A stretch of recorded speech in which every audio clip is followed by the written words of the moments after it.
In a world where there are too many comic books to keep up with, one podcast has the stones to bring you all of your comic book needs.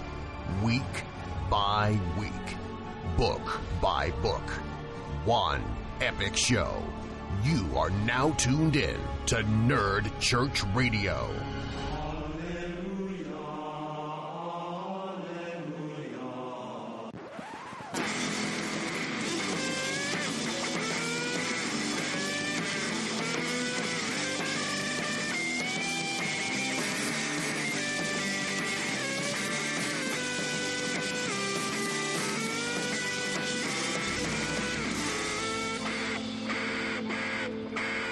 Hello and welcome to NCRDC Mass, episode number 35. 35, maybe? Yeah, I'm your host, 35. Ben Dupay. Bradley Butin. Travis Roseberry. And we are your DC comic book overlords. The nice ones. Yeah. We're really nice. Yeah. How's everyone doing this week? Good. A little soggy because it's raining here in Des Moines, Iowa. But such shitty weather, man. It's the worst. It's so bad. It's just terrible. Oh, man, it was so cool. I'm gonna just sort of name drop here, I guess, but it's something I think everyone's familiar with. So DCR, we kind of like carried the torch from those guys or whatever. Like they quit, and we kind of started doing what they were doing. Those guys were awesome. Yeah, I love that podcast. Yeah. Yep. So Brian and Kelly, which one of the hosts and his wife, which she was also on the show, they're on an episode of DC Primetime, which is another DC podcast. So if you guys need a fill from if you're feeling hungry for DCR, there's Brian and Kelly are on that show. They're talking about DC TV and stuff. But nice. DC Prime? Cool. Yeah, DC Prime Time. It was kind of cool to hear their voice again, though, because it was like, man, I missed you guys. Yeah, that was such a great show. Good. So. Glad that he's back doing what he likes to do, right? Yeah. Well, yeah. And her, too. So. Yeah. I think he actually, he draws, comics, too. Does he? Yeah. Awesome. So, Brian, how was your week there, Ben? It was good, and we are episode 35. Okay, I keep meaning to mark this, but I forget to. Yeah, my week was good though. It was I watched the Judas Contract. Yeah, I have not watched it yet. I need to. What'd you think?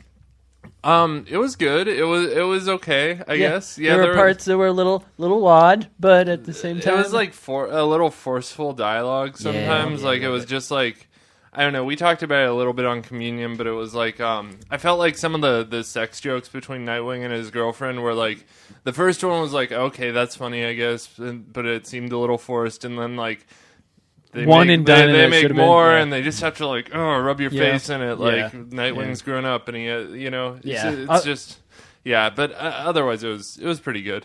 I was gonna rent it this morning actually.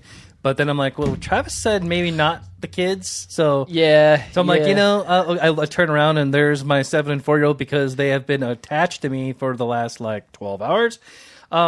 So I'm like, well, maybe this isn't a good idea. I wouldn't have. I wouldn't suggest it for a 7 and a 4-year-old. But definitely teenagers. I think it's PG-13. 10 and up, I think, probably is what I would go if I was a parent. Yeah. I mean, I'm not strict. If I had a kid, I'd be that parent that I'll take a 9 or a 10-year-old to a PG-13 movie. Oh yeah, sure. Maybe a 15 or 16-year-old to an R-rated movie. Maybe 16, I think, probably. Oh, man, I'm way before that. I think Kendall was watching some R-rateds at yeah, I know. 12. I mean, I saw Starship. Saw. Hey, aren't you the guy that buys people beer down at Casey's? Yeah. I think so. Yeah, that's me. I just post up out there. No. Their voice acting is spot on, though. Voice acting was good, yeah. However they casted that, they just Who's the voice of Dick Grayson? And I can't tell you the names, but I mean, it's just, I like the fact that they keep the same actors, or I should say the voice actors for every single one. Yeah. Damien's the same actor as he was in the others. So I will say there's a surprise cameo in the movie that I don't want to spoil for anyone. Oh, it was released. Kevin Smith? Yeah. He or we can spoil it for people. We're a Stephanie Brown cast, okay? Yeah, I'll put a disclaimer in the front of the podcast. That was pretty cool to see that pop up. That just came out of nowhere. I mean, he was wearing the blue and orange jersey and stuff like that. So, speaking of Titans live action. Yeah. I mean, it's going to be on the DC. It's going to be the DC streaming service. Yeah. Why don't we get into some news? We'll jump into that. Absolutely. Hold on 1 second. We'll jump to the news. That's cool. Without your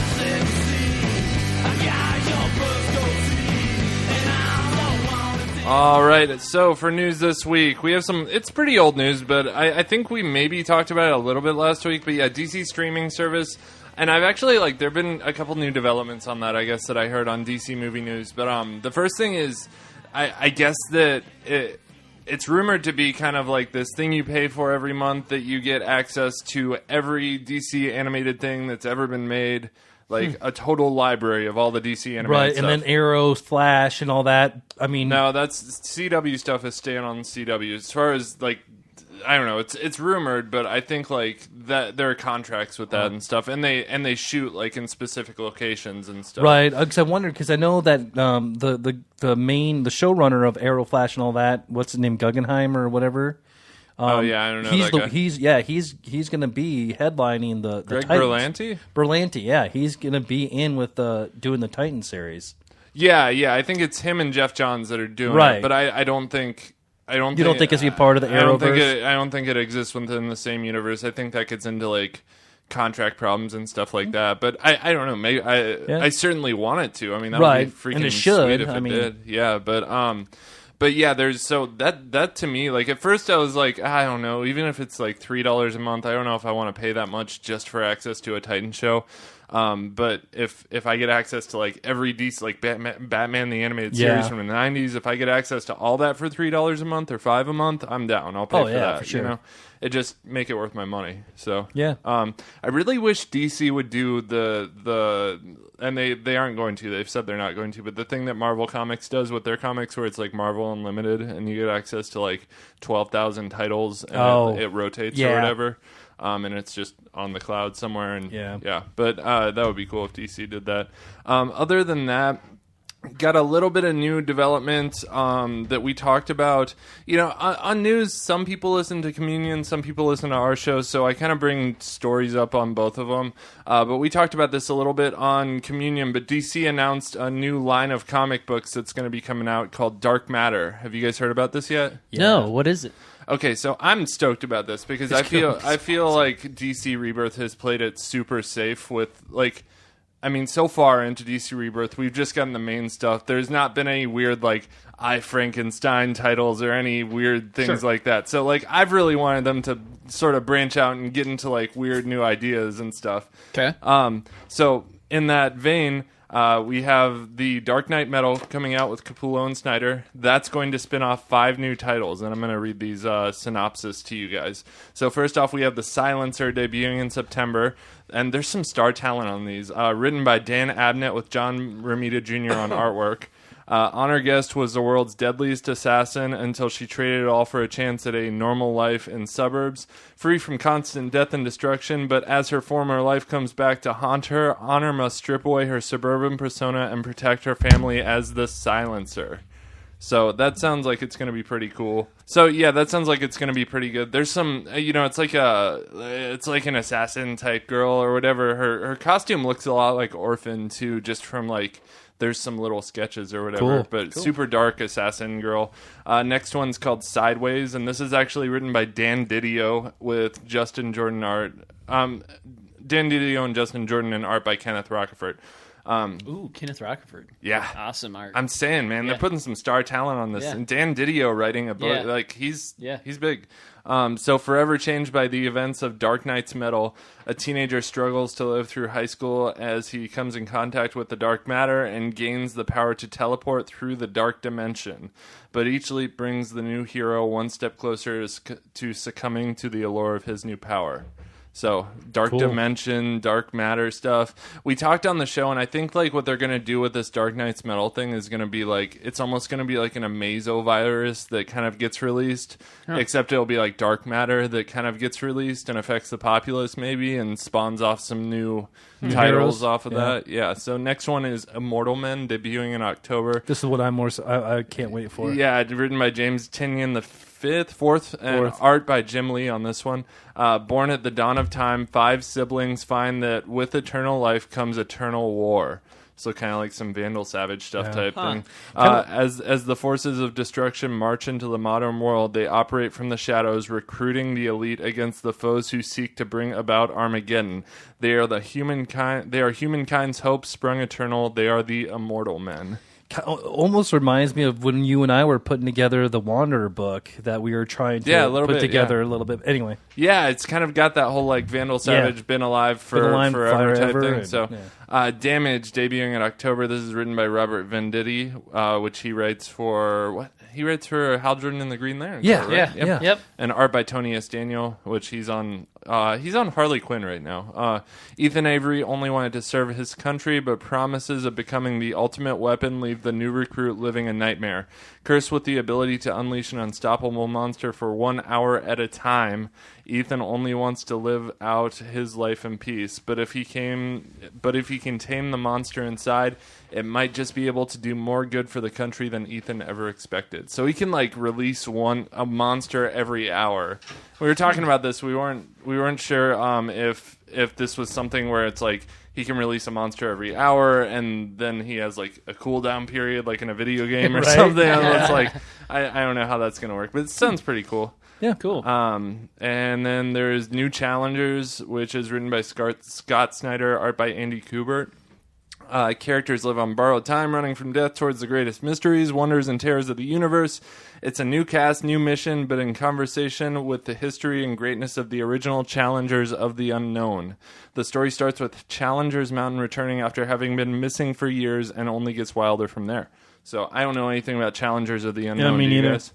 No, I don't know either. And then we have Dark Knight's Metal, which is Scott Snyder and Greg Capullo. This is a story that will examine every choice a hero doesn't take and every path they don't walk, opening up the worlds that are forged by nightmares. Characters and stories from each of the Dark Matter books will be plotted throughout this series. So I'm stoked on Dark. I can't wait. Dark Matter sounds just really cool. Yeah, I know. It sounds kind of like almost like the Justice League Dark type stuff, which I know Travis is really into. He anytime you put dark sorcery into books, Travis is all over it. Yeah. All over it. You can't get enough of it. Yeah, I know. I am very excited in all honesty. I mean, I'm always big on like getting weird and stuff. Yeah. I loved I love Sandman. I love I love Justice League Dark when it's done right. I love Swamp Thing, you know, stuff like that. So really, really good stuff. Not much else for news. There's a couple new releases coming next week. Bane Conquest starts next week. Cool. And Bane Conquest is, let's see... Graham... go ahead. I don't know. I was going to ask how many days until the Star Wars come out? 229. 229? Okay. Let me double check that, but yeah, I know I looked yesterday. Sorry, normally you've already given us that update by now. That's right. So in Bane Conquest, Bane makes a triumphant return to the character with a 12-issue series that will push him into the limit. And I don't know much. I have it in my Dropbox. Haven't looked at it yet, but I'm assuming it spins out of like the I Am Bane story arc, or maybe it's like a prequel because I know he was kind of caged at the end of that. So, and then. Green Lantern's Lost in Space starts next week too, which that is like that's the connector. It's the team up. Yeah, right? Well, it's Green Lanterns being sucked over to Mogo, pretty much. Simon and Jessica. Oh, I thought you were talking about like the old TV show. No, Danger Will Robinson. No, this series is actually called Lost in Space. Which Netflix is doing is rebooting that, by the way. Really? Yeah. Cool. Nice. So how have we not talked about what's coming up next weekend on the 6th of May? Oh, Free Comic Book Day. Yes. That wasn't even rehearsed, by the way. And Ben's like, I don't even want to talk about this. I have nightmares. There's so many activities and things going on around Des Moines. It's not even funny. And a lot of them are kid-friendly, actually. And you know, before Free Comic Book Day is Star Wars Day. May the 4th be with you. Ah, there we go. Hey. Yeah, I'm going to see Guardians of the Galaxy 2 on that day. And do you know what's between those 2 days? Cinco de Mayo, Taco Ooh, Day. actually, Cinco de Mayo will be after May the 4th. Yeah, between the 2 days. So the 6th and the 4th, 5th. Yeah. Math works that way, yeah. I don't like math. Ask my wife. So now that we've covered all that DC comic news, New Comic Book Day is coming up. There's a lot of cool stuff going on in Des Moines. Check out social media sites for all the local comic book shops. Pop Culture Utopia, some cool stuff I saw, and I know Mayhem. I'm going to be there interacting with the crowd and stuff like that. Sweet, So. I'll be there. It's always cool events down there at Mayhem. Yeah. Comic Book Day. So. Definitely bring my little one. I won't have Anna, but I'll have Leia. She can go and destroy the store. Yeah.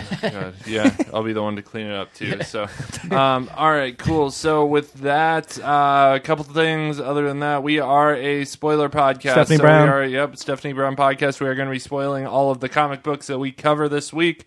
So we wrote the timestamps down in those show notes below the podcast. If we come across something that you haven't read yet and don't want it spoiled, just skip ahead to the next book. We got the timestamps down there for you. It's that easy. Don't have any mail this week. No one's used the voicemail this week. What? No, I was going to do I was going to call the voicemail. That would be a little repetitive. I was going to do something for communion, but I think I might save it for next week. So hey, that's cool. We're down with that. Right. Yeah. Seriously, guys, we really want to hear from you. So man, send us our voicemail. Send us an email. We'd love to get a little interaction with all of our listeners. So I know we at least have a few people that listen to us. I mean, at least a couple, right? Raise your hand if you listen to us. Wait a minute. That's not. As Noah would say, we don't care what you call us, just call us. Yeah, that's right.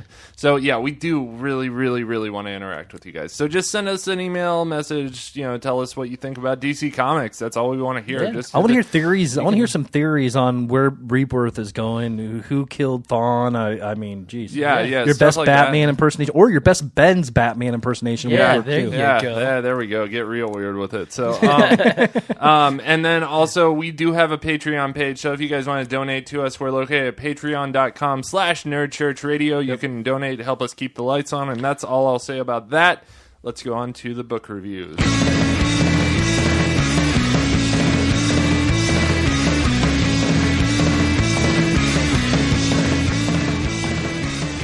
All right, book reviews for this week. Sorry, what were you saying, bro? Oh, just a second. So, what if Superman got a Blue Lantern ring? It'd be awesome. That would be way cool. Yeah. I like it. Yeah, look into that. Let's do it. Yeah. All right, DC, look into this, or people call us. Yeah, let us know. Listener you call line. my people call you. Oh, by the way, listen, I didn't even read the listener line. It's 641-715. That would help. 641-715-3900, extension 345703. Call and leave a message, and we'll play it on the show. All right, so let's get into this week's books because we have a lot of books to cover this week. So mine won't take long. Let's start with Flash number 21 because that was I felt the most important book of the week. If maybe not the best book of the week, but definitely the most important to Rebirth. So sure. Flash number 21. The story on this one's by Joshua Williamson. Art is by Howard Porter. And it's time for the Speedster to take the lead. We all know where Batman number 21 left off with the Reverse Flash dead and Batman bloodied on the floor of the Batcave. Now it's time for Flash to investigate the crime scene in the Batcave. He isn't really able to find much, and after speaking with Bruce about the evidence, decides to head over to the Watchtower and take the Cosmic Treadmill out of retirement, where we get a huge page of Easter eggs that I really wasn't that big of a fan of. I guess it was kind of cool. Really? What? We'll talk about it. But so the plan here is for Barry to follow the button's radiation and hopefully find it from wherever Reverse Flash took it. So Bruce gets alerted that the Flash was in the Watchtower and decides to come with. So the two jump on the Cosmic Treadmill and get to time skipping.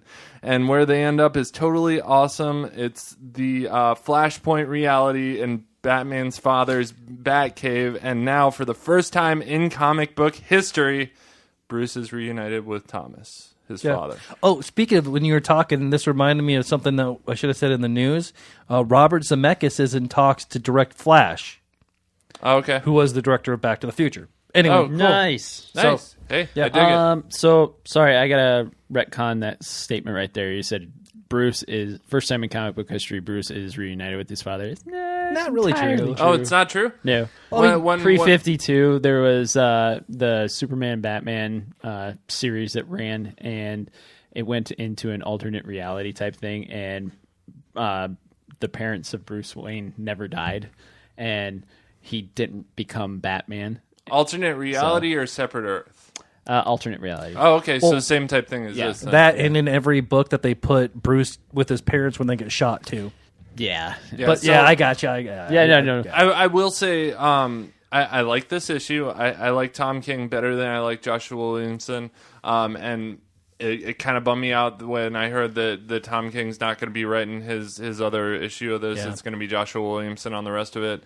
I think Tom King is more of a show don't tell kind of person, where that first issue there wasn't a ton of narrative or dialogue. He just showed you. And Joshua Williamson is really into that inner monologue and narrative, and we get a lot of that in The Flash. I mean, we hear his thoughts a lot, and we heard his thoughts a lot in this book. Why is Barry Allen using crime scene police line do not cross tape in the back? Know. Like, is it just he's scared about Alfred? Or yes, Alfred's going to try to clean the place up. Every time you turn around, there's Alfred with his little Swiffer, and he's cleaning things up. So come on, damn it, Alfred! No, I think Barry is like, maybe he's like Batman. I forget who told me this. It might have been Travis. It might have been Jim.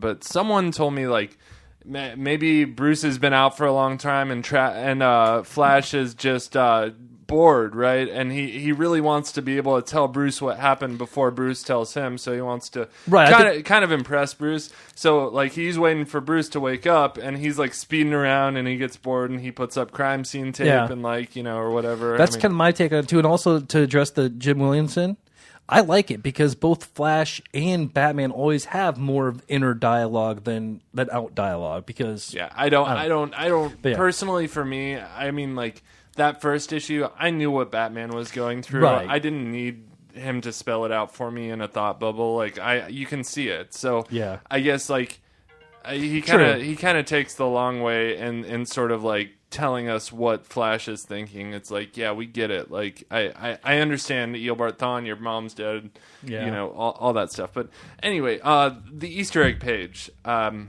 I liked it. I think it was maybe a little overkill and kind of overshadowed the story they're trying to tell a little bit. Right. Because it really, like, that was the thing. Like, comicbook.com wrote an article on that page like that. I mean, that's when people talk about this issue, they don't talk about the story. They just talk about that panel. And you're like, the bug from Blue Beetle, but I'm reading Blue Beetle, but what? Huh? Yeah, exactly. Yeah, no, I mean, like, when does this take place? Travis, go ahead. That's all about Rebirth, but I love it. I love this guy's art. He does a fantastic job. He's super detailed. I love the art. I mean, I do love the art. Just I think it's like fourth page in where Bruce is laying there in his bed. He's all bandaged up. Yeah. Just look at all the little bandages and everything. I mean, the detail that the guy puts into it. I mean, it doesn't shock me that the Batcave is covered in police tape. It's just another way for him to draw these looping lines and everything. Yeah, I love it. Now, I don't know if I would have attached it to the button. The same artist did the same art for Justice League 3000. Oh, okay. And same that was style. an awesome, very same style. It was an awesome storyline. If you get a chance, read it. It's almost these like dreamy colors. Yes, like, exactly. Very, very dreamy and almost like watercolory. Yeah. I can see that. Yeah. But can I ask you guys, did you like the part 1 art better or part 2? I'm gonna go with part 1. Same. I like the realistic. It's almost what do you want to say? Like horror movie lead up. And I like the 9-panel layout too. Yeah. Too. But I like this too. So I do, yeah. I mean, they're both good. Yeah. I think the art in the first one told the story better than this. But I mean, it was the minute that I think that really brought art, everything in the first. So there's a lot more plot beats in this one. Did anybody else get a little nervous when they were? Let me back up. You guys, I assume, read Flash 21 on the digital copy before. Yep. Yeah. Right. Yep. So when you're scrolling down and you saw the first glimpse of the Watchtower hovering in space, did you all go, "Oh God, it's coming back to Earth"? It made me a little nervous. I'm going to be honest. I was like, "Not again." Yeah, I know, right? Yeah. No. Good job, Lanterns. Good job. Thumbs up. Knuckle bump. I do love the art style there when they get on the cosmic treadmill and it kind of like explodes. Whatever this flash of time lightning or whatever we want to call it. I assume that's something to do with I assume that has something to do with Manhattan Oz messing with reality kind of thing and causing a disturbance in the Speed Force timeline. Well, yeah, and this so those little flashes we saw. I mean, we saw stuff from the original Justice League back, Golden Age Justice League. Yeah. We saw I thought the scene where Flash is like fading away, where he's telling Bruce like dying, the world is dying, Iris dying, may already be dead. I thought this was from Crisis on Infinite Earths, but on Weird Science they said it's from Identity Crisis. So maybe that scene is in both of those books. But I've actually never read Identity Crisis. So I got a couple. but I don't remember that. I'd have to go back and read it. Yeah, I thought that was on Crisis on Infinite Earths, but I could be wrong. It could be one of those. I mean, certainly there have been scenes that have been played in multiple comics before, so it could be in both. I mean, both of those stories are very important to the DC. You know what? Going back to the police tape, what if Bruce or Alfred put the police tape up there for things that Flash can't touch? Because he doesn't want to screw up the time, right? Because because it's all around like the penny and all like the Tyrannosaurus Rex. So maybe like, okay, here's your area to do your job. Don't touch anything else. Yeah. I mean, maybe he's just. I mean, he's a forensic investigator, so maybe he's roping off things, and this is an area of importance. This is. I mean, I got this close like yesterday.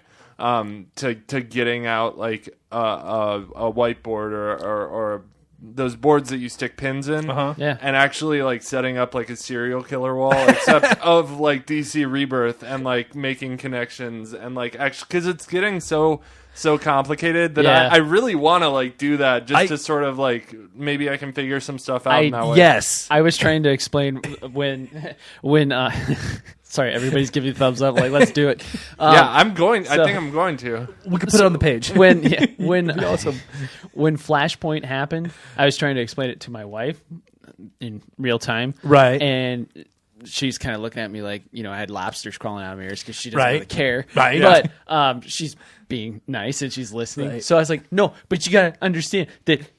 Just hang with me. 10 years ago, this guy went back in time and he screwed this up, and then this other dude, he came out of left field and he did this. He's like, okay, I'll just draw it out for you. She's like, I'm already lost. I don't even want to listen. I know. So, I know. Yeah, it's very, very, very odd. Our wives should probably not meet. And man, what else was I going to say? There was one other thing. Oh, yeah. So the Flashpoint time period should not exist. We're on. It wasn't Earth 2 or 3. It was Earth 1. It should have been erased. I mean, this isn't like multiple Earths. This is like our. Right. This is Earth. This was an alternate reality that should have been wiped out completely. So something's going on where this still exists within the same reality. From what I'm assuming. So at the end of the at the end of the event of Flashpoint. Aquaman and Wonder Woman were at war with each other, and they blew up the universe. Aquaman detonated a bomb that blew up the Earth. Yep. Right? And Barry outran the shockwave to reset that timeline. So the only way that this could be happening, from what I understand in my years of experience with time travel studies, is Barry and Bruce would have had to run back through the time stream and arrive before Barry showed up in Flashpoint. So it would have been like pre-Flashpoint number 1, so he hasn't been there to screw it up. So there's actually, in this timeline, there would be 2 Barry Allens existing at this point. This actually makes a lot of sense. Where Barry hasn't gone through the events of what do you want to call it? Reintroducing himself to the Speed Force with Bruce's father, Thomas. So, yeah, it gets weird. It makes your head hurt to think about. But overall, I very much enjoyed this. I thought it was really fun. I do think the Easter egg page, they could have toned it down just a tad bit. Like, I don't know, maybe just sensory overload for you. It's a lot. It shouldn't overshadow the story. But we're halfway through the episode and I haven't rated this yet, so I'm going to play our rating system so you know what we're talking about. If a comic book is bad, we rate it as blasphemy. If the book is good, we give our blessing. If the book is not bad, not good, but just kind of meh, we rate it as stuck in purgatory. If the book is great, we rate it as holy. And if a comic book exceeds all standards of awesomeness, we rate that book as salvation. And I'm at a holy on this one. I don't think it's at salvation level to me just yet. I think part 1 got closer to salvation than this did, but so far I think it's definitely a great story arc. So 4 stars for me. Holy. Out of 5. Holy. So, holy. Yep. Cool. So we're all there. 4 out of 5 stars, I guess. And when I was thinking about it, I was thinking about like our rating system and a star system.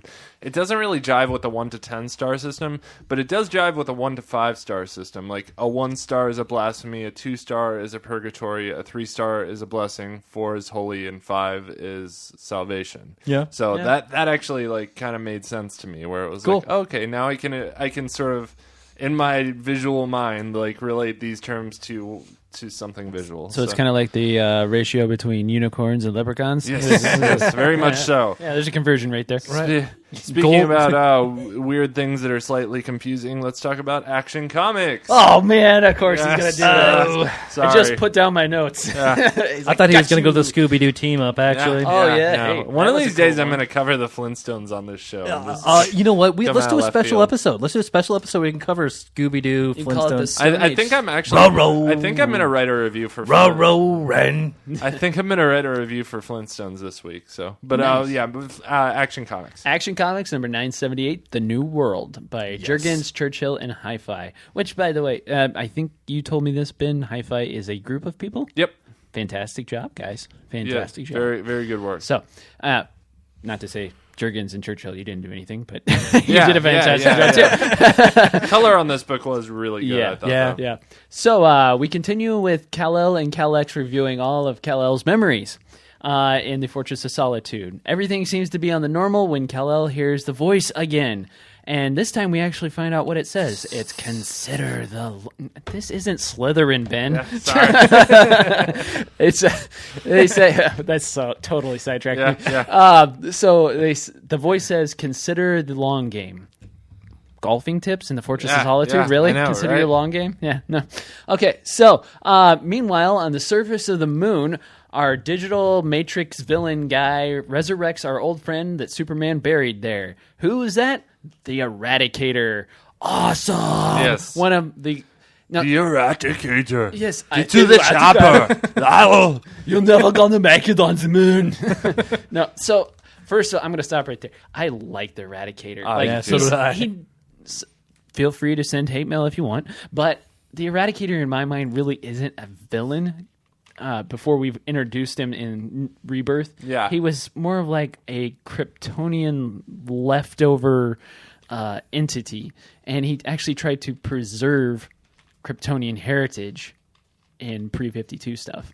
So in this one, they kind of redesigned it. I don't know. I like it. I thought like it was the character a lot. Very 80s look. Yeah. So, Yeah. The Eradicator and Mr.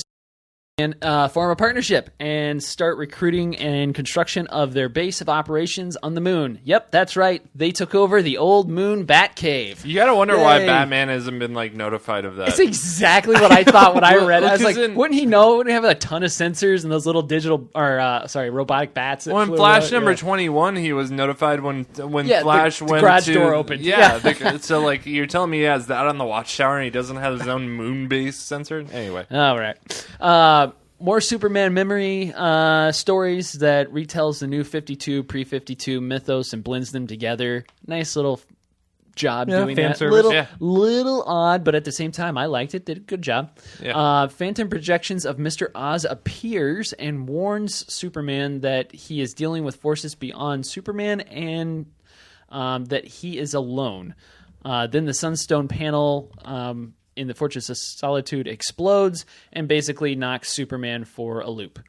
It's kind of a weird thing, but I had to reread it a second time. The reason why it exploded was because Kal-X told him that they were at the end of the database's abilities and it was going to overload. So I got it the second time. But Okay. Eradicator is back on the moon. He teleports Metallo and Blank to the moon and tells him that, hey, you're going to join our new team. And they're introduced to our new mystery villain, Mr. Digital Matrix Man, which turns out to be Hank Henshaw, leader of the new Superman Revenge Squad. So, guys, who's Hank Henshaw? Does anybody know? He is Cyborg Superman. Correct. Cyborg Superman. He was Cyborg also Superman. He didn't. That was who John Martian Manhunter In the Supergirl show. Yeah. That wasn't in comics though. He didn't kind of like. No, Hank Henshaw in comics pre-52, all that good stuff. Hank Henshaw is Cyborg Superman. Yes. He was a astronaut on board. It was kind of think. I know you're gonna hate when I say this. Think Fantastic Four. Yeah, there was a crew. I just rewatched all the Fantastic Four movies. Yeah, I really like the first two. Really? Yeah, Silver Surfer and number one. Kind of campy. Yeah. And what's his name? Produced the guy with the hair, Mike. The guy who makes all the Marvel Disney stuff now. We're getting off track. Sorry. Yeah. Okay. No. What were we talking about? Oh, yeah, Hank Henshaw. So he was on a crew with his wife and 2 other people. Mm-hmm. They crash-landed back on Earth, and all of them had these different abilities. His wife died from her ability. Yeah. I can't remember what happened to the other 2, but he was infected of something, and they couldn't figure out what it was, and he fell on a computer console or something. And he became Cyborg Superman. He got lost in the net. Right. In the dark web. In the dark web. The darkest of dark webs. He then got married to Gothic Felicity from Arrow. Yeah. So, no, but I you really can't blame this. him. You can't blame him on that. This Hank Henshaw looks like a normal person. Yeah. If you look at Patrick Gleason's stuff online, he's got a new piece of art out there that shows a new Cyborg Superman, which is really cool. But I don't know how they're going to bridge that gap with Hank Henshaw becoming Cyborg Superman. Right. It's going to be cool to find out. I'm hooked. I rate this thing wholly. Whatever Ben's unicorns to leprechauns ratio that is. I think that's 4 stars. 4 out of 5. That's right. Yeah, there we go. I loved it. Great art. Next issue is going to be Recruiting Mongol, so that'll be pretty cool. What'd you guys think? And I'm interested to see Mongol show up in a real thing. And how do you have him work on a team? Yeah, he was in. Don't. Yeah. You got to pull a Suicide Squad there. And exactly. So, question here. Because I thought that Cyborg Superman, that they turned him into Kara's dad in Supergirl, in the Supergirl comic. In comics? Yeah, just in Rebirth. In Rebirth, yeah. Right. Yeah. So but then they kind of did the reset because that was really weird. Okay, cool. Okay. Yeah. Yep. Sorry, I'm no, that's fine. Flipping through Crisis on Infinite Earths trying to find this flashing, but I'll do it later. So cool. I what did I rate it on the site? Hold on. I went wholly too. Radio.com, nice. And we got Action Comics number 978, and I gave this a 8 out of 10. Which right there. I'm in holy territory. I think it was a great book. Yeah. I really enjoyed it. By the way, they're doing a really, really hard sell for you to accept the new line of Superman and his mythos, and it feels forceful, but at the same time, I'm just accepting it. I'm going to be honest with you. I'm like, okay, I'm going to ignore everything that happened before this. Sure. Yeah. Whatever you say happens. Yeah. Let's just get my guy back and let's get out there. I'm all in. I'm not going to get pissed about it. I'm just going to accept it for what you're telling me it is and then move on. Yep. So a little bit of news for our side. I don't think I told you guys this yet, but me, Noah, and Ariel's write reviews for the site now. It's just us 3 now because we just didn't have time to edit other people's reviews and stuff. But now we are on comicbookroundup.com. Oh, sweet. So if you head on over to comicbookroundup.com, that is actually like the Rotten Tomatoes of the comic book, where they compile all the comic book reviewers' sites into one place. Sweet. And our ratings tend to be pretty consistent with what everyone else gives books too. So sweet. But I really enjoyed this one. Let's move things on and talk about Batman Beyond. Nice. All right. Let me see here. Okay, so Batman Beyond number 7, written by Dan Jurgens, art by Chang. We start this book with Old Man Wayne contemplating life and remembering the past. Bruce gets notified that the bat signal was activated, but no one can get a hold of Terry McGinnis, Batman Beyond. Why not? Terry was wanting a night off and was talking to Dana. Terry even declines a call from Bruce. To get a hold of Terry, they called Dana to show Terry the severity of why the signal was activated. Instantly regretting his decision to back off, he jumps back into action and kicks the League of Assassins' ass. Bruce calls Terry back in the middle of this, realizing that Terry has Bruce's prototype suit on and that he's supposed to get that back as soon as possible. Or actually, he's like right now. And then at the end, there's a big reveal that none other than Ra's al Ghul is alive and well. Bum, bum, bum. Did Ra's al Ghul die? How can Ra's al Ghul die? I don't know. Hold on. I gotta pause. I gotta pause the show for a second. I have to. I'm sorry. Go.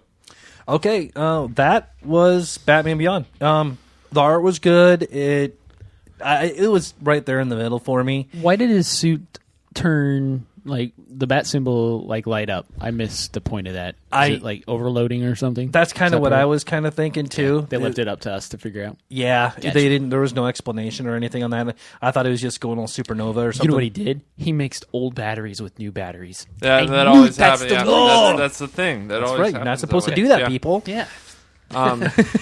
I really like the art in it. The art was really good. That was a standout for me. It's been that way the whole book, the whole series. So. I honestly didn't like the Terry McGinnis just kind of like ignoring Bruce.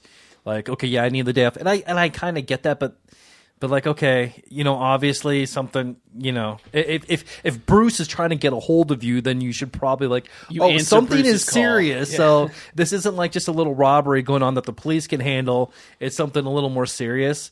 But I ended up rating this as a blessing. Nice. I agree. I agree as well. Yep. I think it was a blessing. So. All right. You never know that call from Bruce, though. Old man Bruce. It could just be hey, could you swing by Walgreens and get me a new can of prune juice? I really need it. I need some new Depends. Yeah. Your Bruce sounds a lot like Donald Trump. A little bit? Yeah. Okay. It just, the voices sound very similar. All right. We will move things on here to... Why'd you say that name? Actually, why don't we... Nice. We will... actually, let's take a quick break. I need to get something to drink.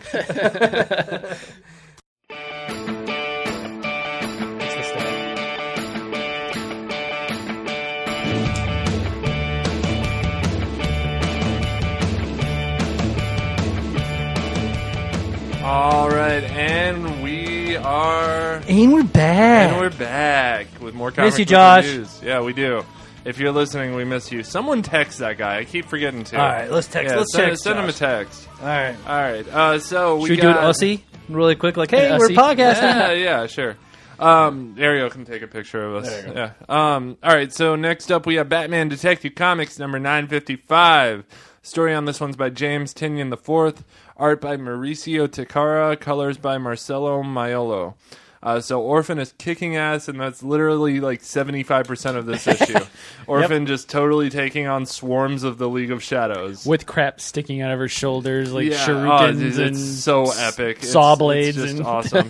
Batman and the crew are taken captive below Gotham City, where Lady Shiva and her team are about to set off a bomb on Gotham's fault line, causing Gotham to die completely.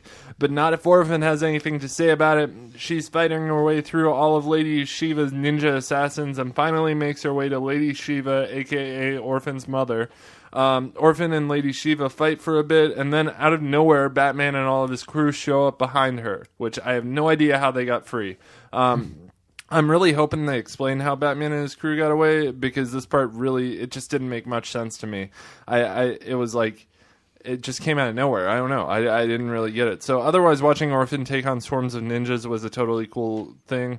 There was a narrative framing device that showed up that showed a lady reading Orphan a story, and it framed up the story pretty well, I thought, but wasn't really super pertinent to like the events of the story as much.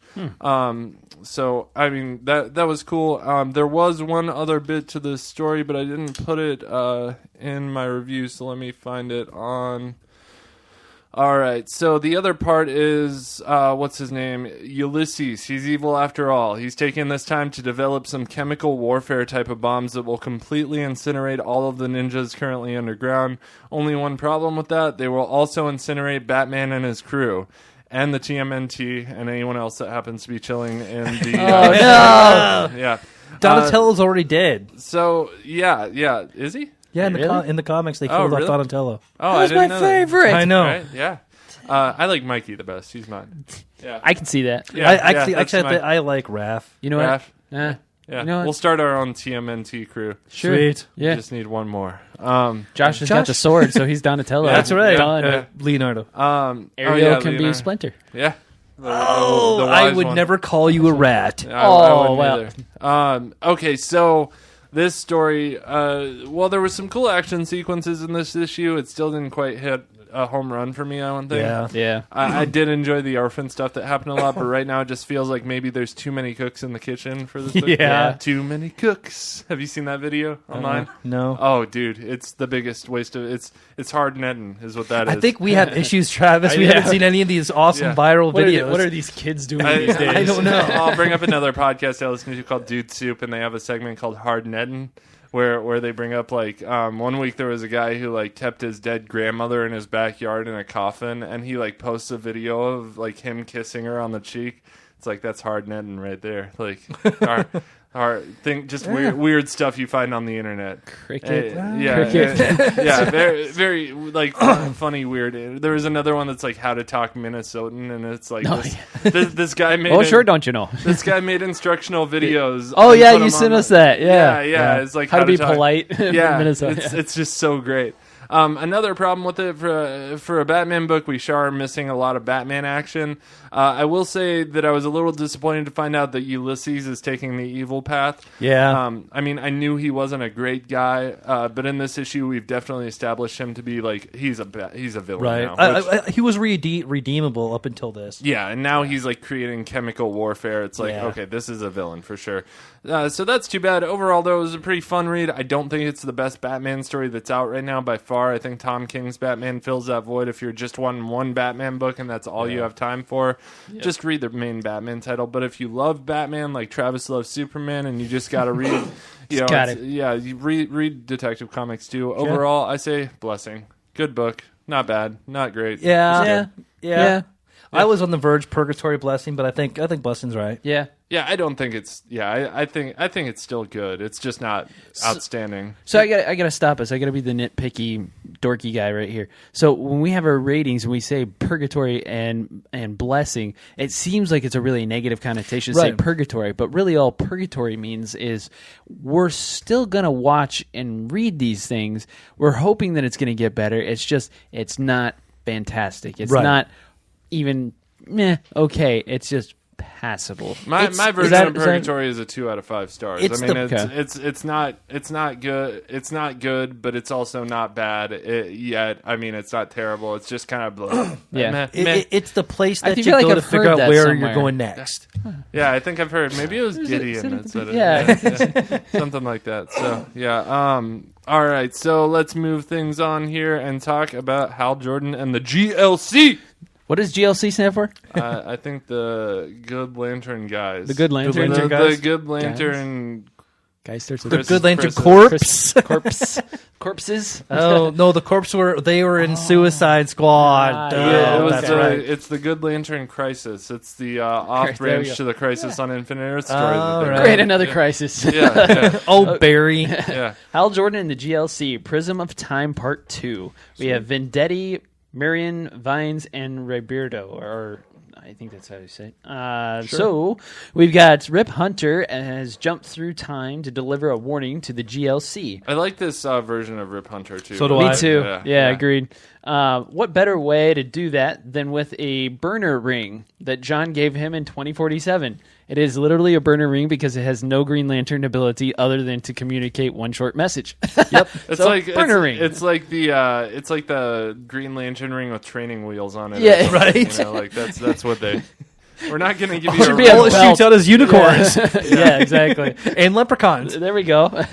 So in Space Sector 563, we're we're introduced to our mystery bad guy, Sarko, the last advocate of the yellow light. In 2047, green and yellow merge together. The two core you got me saying it. The two cores merge together. Soronic steps down as the leader of the Sinestro Corps, and she gives up her ring. Eventually, all yellows trade in their yellow rings and become Green Lanterns, and that's how the Yellow Corps disappears. So wait, this weird. isn't like an alternate or the future? This is a warning that Sarko is telling what's happening because cool. Sarko is the very last harbinger. What do you? Harbinger. Thank you, of the yellow light. Okay, So, I read this one, but I haven't read some of the previous ones. Sure. So actually, you don't have to read any of the previous ones No. to get this one. So, it was good. easy. Yeah. Sarko controls the creepy crawly prism things. He refers to them as prism beasts. The Green Lantern's beams can't do anything to them. They just bounce right off them. So he sends them all to Mogo to destroy the core. Mr. Big Ring Hal Jordan tries to intercept all of the prism beasts first, but his light doesn't hold a candle to their destruction. Will this be the end of the GLC? Will Kyle Reiner and Soronic ever get back together? And will Goran's son and Space Ape ever return to Space Sector 563? Find out next month in Hal Jordan GLC number 20. Yep. And I got to say, I really liked the part where Kyle Rayner was hidden on Saronic. Yeah. That was she great. shut him down with the yellow. He made scissors. the green construct bouquet of flowers, and and he just he bounces right back. He's like, so that wasn't a no then, huh? You're saying I got a chance. Yes! So I rated this one as a blessing. Cool. Yeah. I give it that too. I mean, it's not holy territory for me because it was Yeah. kind of slow. I agree with you wholeheartedly, Ben, that I loved this version of Rip Hunter. Yeah. Because we've seen him a couple other times, but this one, he kind of, just because of the coloring of his costume, I thought at first is he going to have a Red Lantern ring too? Kind of like Guy Gardner Right, did. the Christmas Christmas lantern. Yeah. So, no. What did you guys think? I agree. Blessing. There are some really cool panel layouts in it. Yeah. But the story is definitely building. I don't think it's going to be in Blessing forever. I think by the time it's done, it'll be holy. I hope so. Yeah, this one's been up and down, but it's always been worth a read. I think if you like the Green Lanterns, this is definitely one that. Yeah, I mean, I alternate because sometimes it's been better than the Green Lantern story with Simon and Jess, and sometimes it's not been. But they kind of go back and forth. It'll be cool to see them interact with all the other Lanterns. Yeah, I'm excited to see a team up for sure, and I'm so excited for when Rebirth comes to a head and all these players are in one. It's almost like the it's a chess game. It's almost like the Avengers Infinity War movies where you're kind of seeing everyone interact with each other and there's just going to be this one moment where everyone's together. I hope that that's the case. I mean, they released DC Rebirth posters where everyone was together in one place. I hope that wasn't just to solicit. I hope that actually happens at one point. That would be so cool. Like a Crisis on Infinite Earths type thing where you're balancing multiple things. So speaking of crazy team ups and stuff like that, Infinity War, I'm stoked about. Oh, so am I. And I gotta tell you guys, do you know how much money they're spending on Infinity War Parts 1 and 2? I think it's a metric buck ton. Yes. It's actually $1 billion. I'm not seriously. $1 billion for both of those movies. Yeah. It's literally the most money that's ever been spent on a series of movies. It'll make it back. Oh, tenfold. Yeah. I mean, it's gonna be scary though, man, because it could. I mean, it's scary. It's scary. I'll say that. well, especially to do all those characters justice. I mean, it's one thing, just a glimpse. Oh, hey, that's so and so. Oh, hey, that's so and so. Yeah, but you're balancing a lot of plates. Yeah. So, all right. So we'll quit talking about Marvel movies now. Move on to some more DC comic books. We got JLA. Oh, yippee! Yeah, I know you're excited about this one. Yeah. Okay, so I'm going to ask you guys for a little bit of help. That's how I'm done with this. So, all right, Justice League of America, written by Steve Orlando, art by McDonald. Not McDonald's. Just McDonald's. Just McDonald. Okay. All right, the book starts out with an explosion of pink. You have no idea what's going on. We move to a press conference at the JLA Sanctuary. We do get a nice little cameo by Lana Lang. Meanwhile, Aegis, some weird Roman-looking in some weird Roman-looking group is planning something that the JLA is trying to stop. But when things go bad, they decide to turn into the Ray Corps.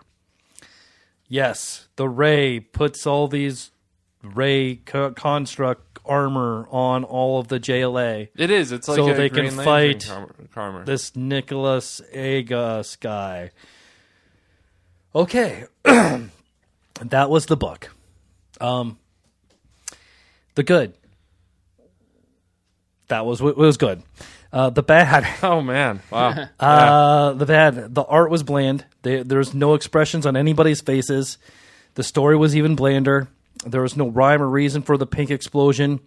All the reporters wanted to know why Batman wasn't there. So did I.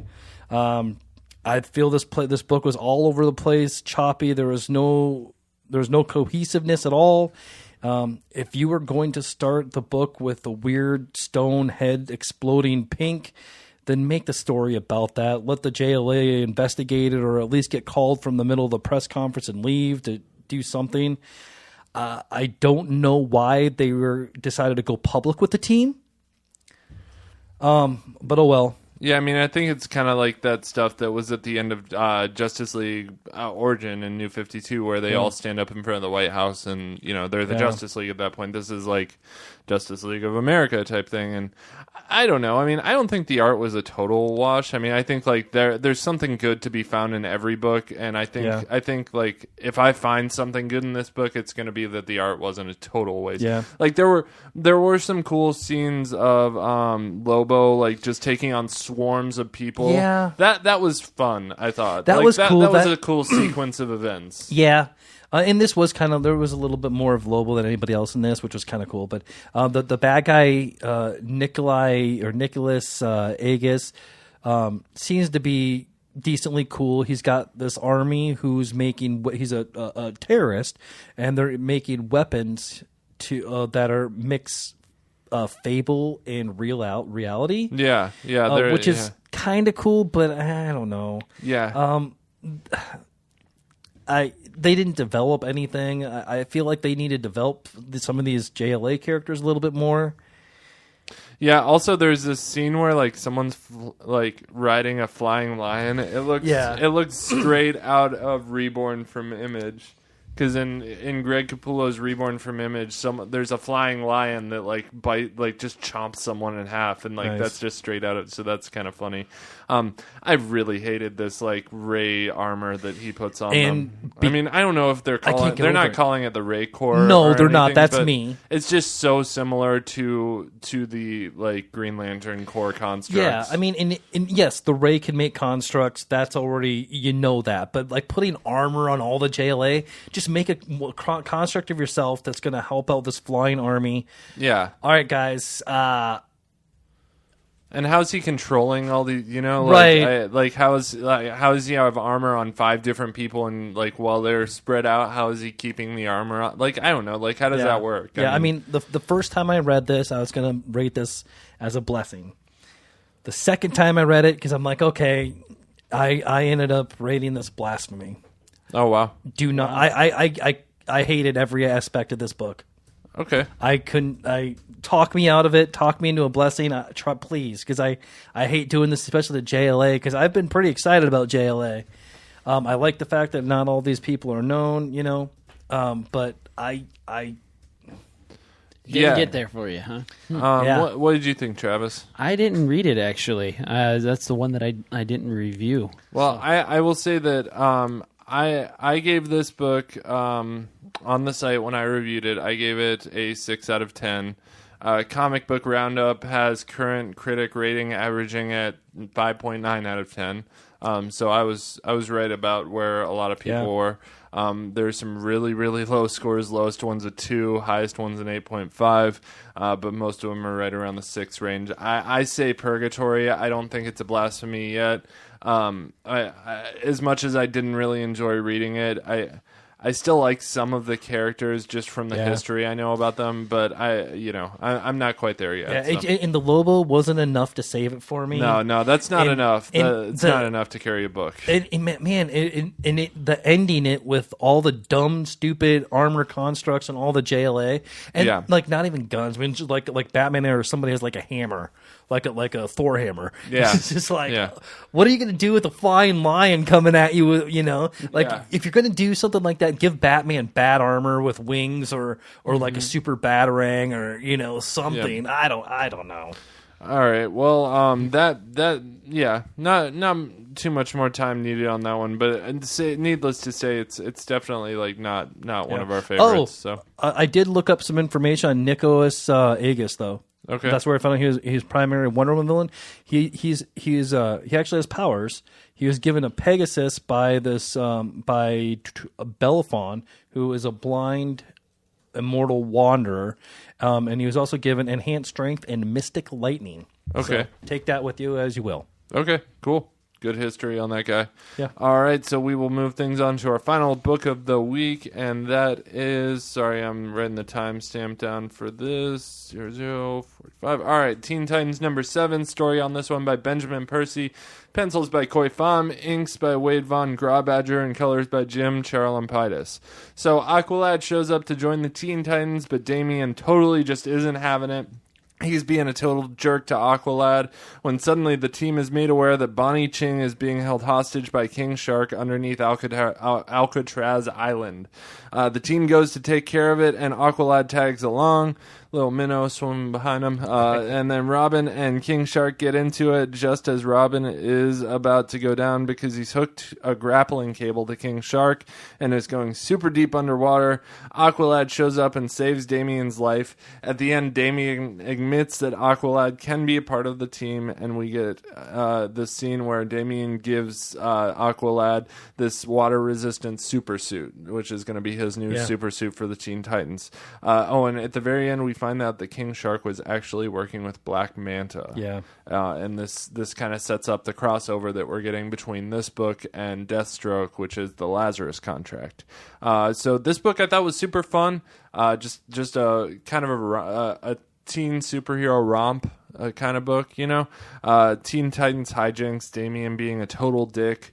The Black Manta reveal at the end was pretty cool. I dig that because I think he's Aqualad's father. Yeah, I'm pretty sure. Yes. Yeah, so if they keep that in continuity, then that is sets up the Lazarus Contract, which I've started reading Deathstroke lately, and that's actually been really good. So that's another one.